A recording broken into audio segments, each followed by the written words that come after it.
Ladies and gentlemen, let's all welcome in a round of applause for our black racing bird, Chaco! Well guys, Chaco is our Ulukan cockatoo, scientific name Cockatoos molescensis.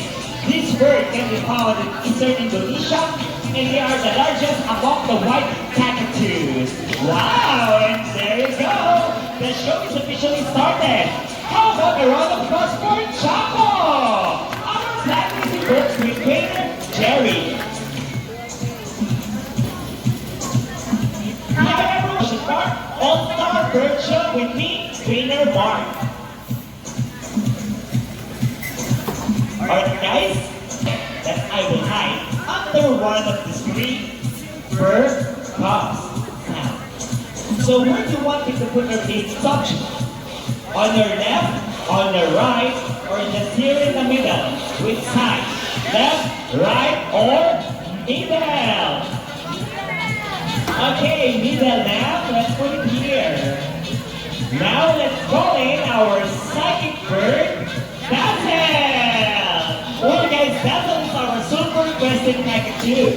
Psychic name is Cockatoos galarisa. They inhabit open woodlands and forest areas along the east coast of Australia. They are very loud bird and can mimic almost any sound. They typically feed on seeds, nuts, nuts such as durian, papaya, and rambutan. And they also love corn. Now guys, do you think Dazzle has the ability to find any object? Well, if you believe in Dazzle, let's cheer for him and say, "Go Dazzle! Go Dazzle! They're cheering for you! Find the easy object for us! Come on!" And he did it! How about a round of applause for Dazzle, our psychic bird, with trainer JB.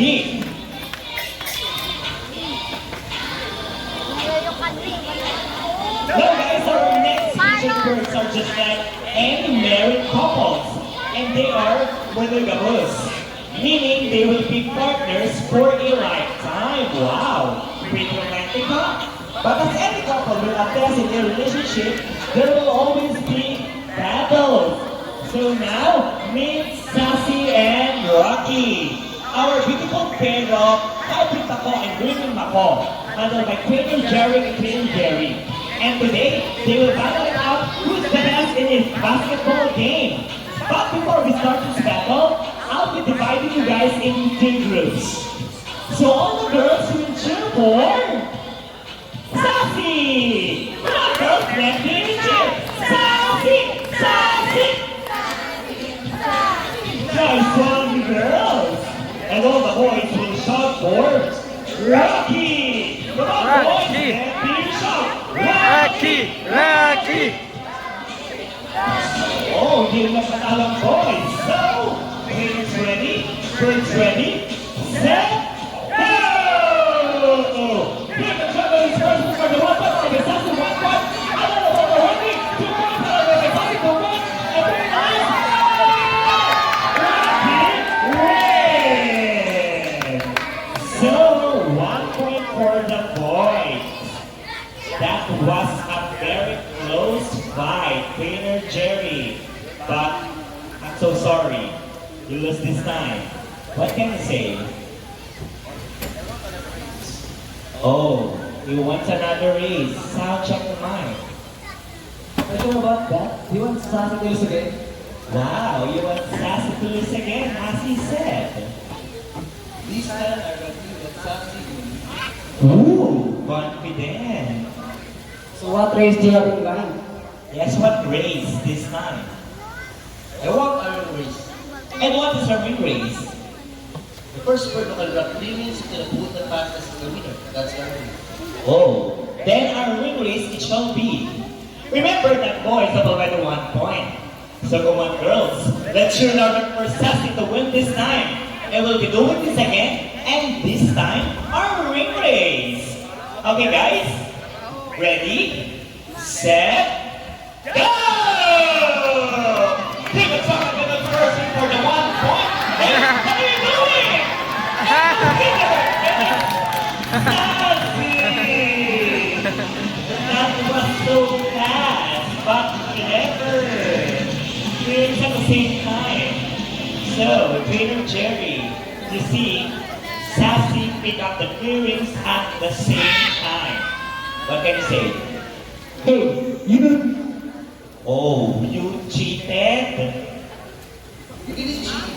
Sassy, right? Wow, Sassy, use her brain. So, is it true that the girls are more intelligent than the boys? Yes! Of course! Nah. How about a round of applause for Kid and Sassy? Birds in particular are known to be intelligent and perceptive. That's why we continue to enhance your skill and not get bored. So guys, who knows this game? This is a shitbox puzzle. Do you still remember playing with this when you were younger?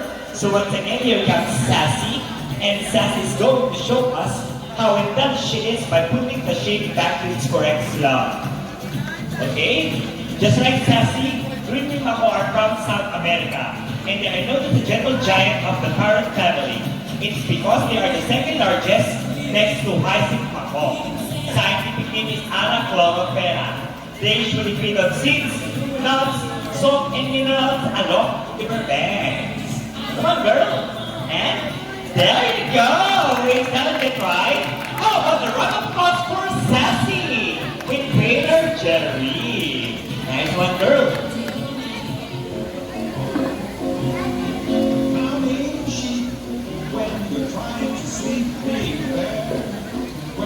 So guys, who loves mathematics?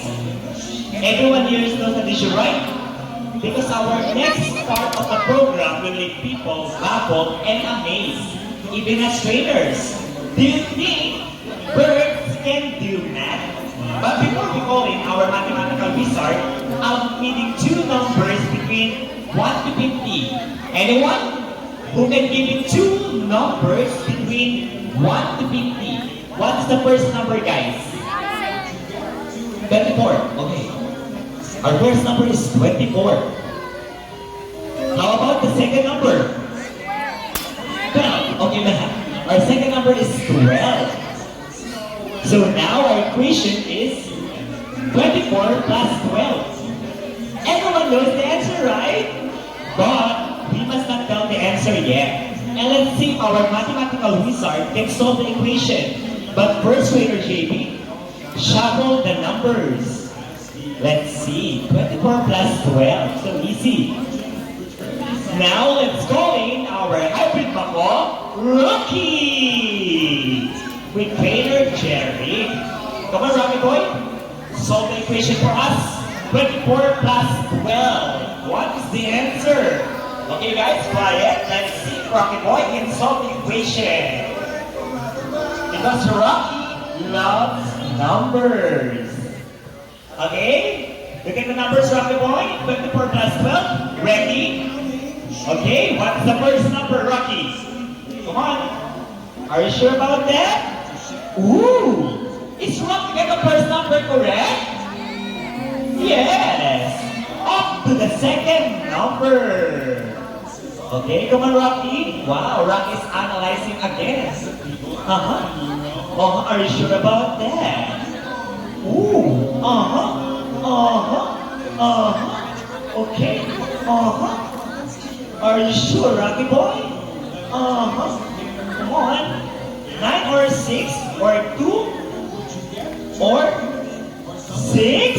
So, 24 plus 12 is equals to 36. How about the round of applause for Rocky? Our mathematical wizard with Trainer Jerry. Nice one, Rocky boy. Now guys, this time, let's have fun in.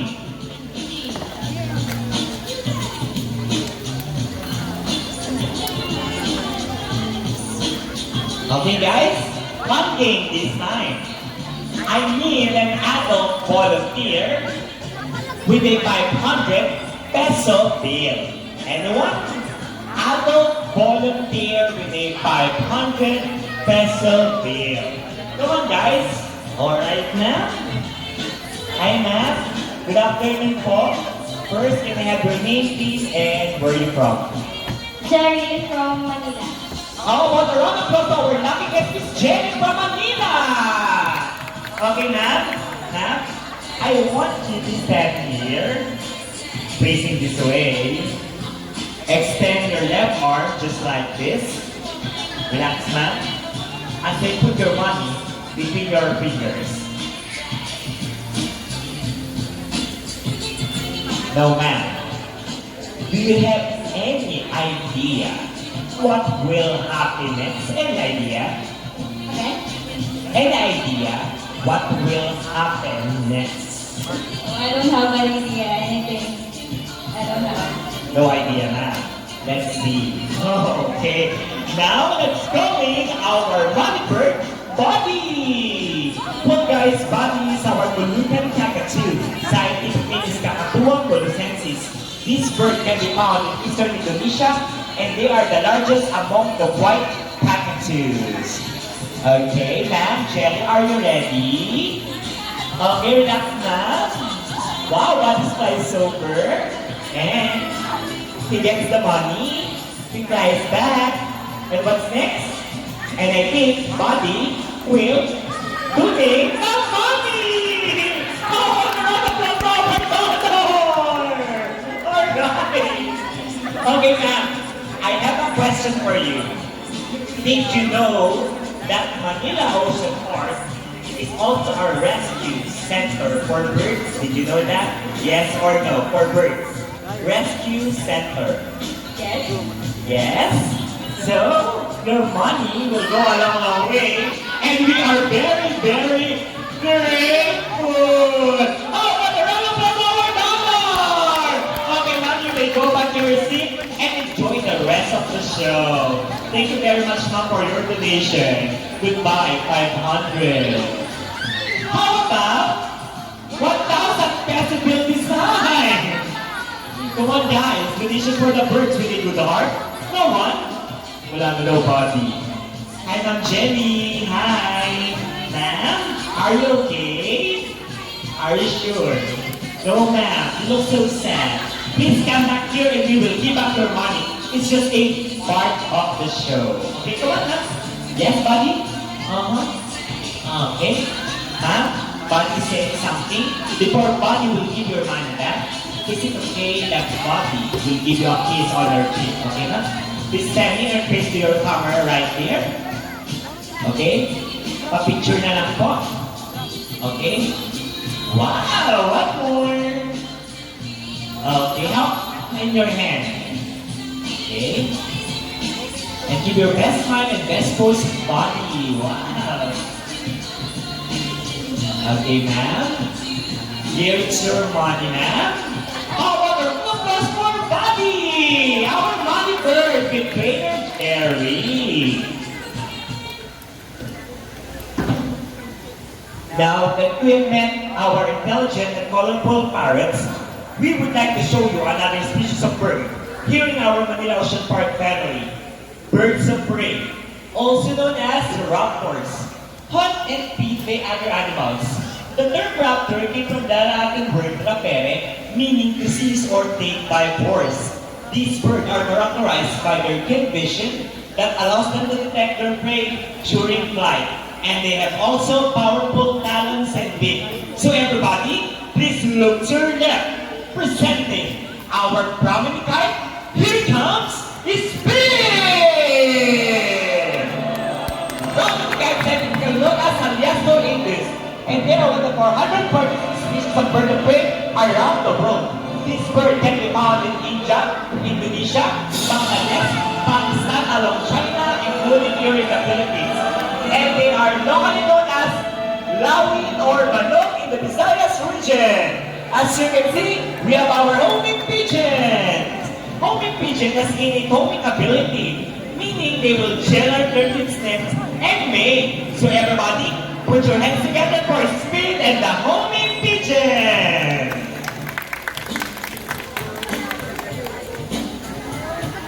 Okay guys, here in Manila Park, we believe that there is hope. We are are not just only trying to take care of our friends in the sea, but also in the land in there as well. So who knows the 3 R's of waste disposal? And what are those? It's reduce, reuse, and Recycle. recycle. Very good. Once again, here's our lucky birds, and they're going to show us the proper waste disposal. Come on, Rocky! Rocky boys! Pick up the trash and put it on the trash bin. So everybody, let's reduce the waste, reduce the plastic, and recycle all the materials that we can recycle. Okay, come on, it's your turn. Ready, go. Okay, come on, Blue. And come on, Blue. Show them the proper way. Wow. Slowly but surely. Okay. Come on. Oops. Okay, what's next, Blue? Come on, sassy girl. Come on, girl. Hurry up. There we go. See? If the bird can do it, so can we.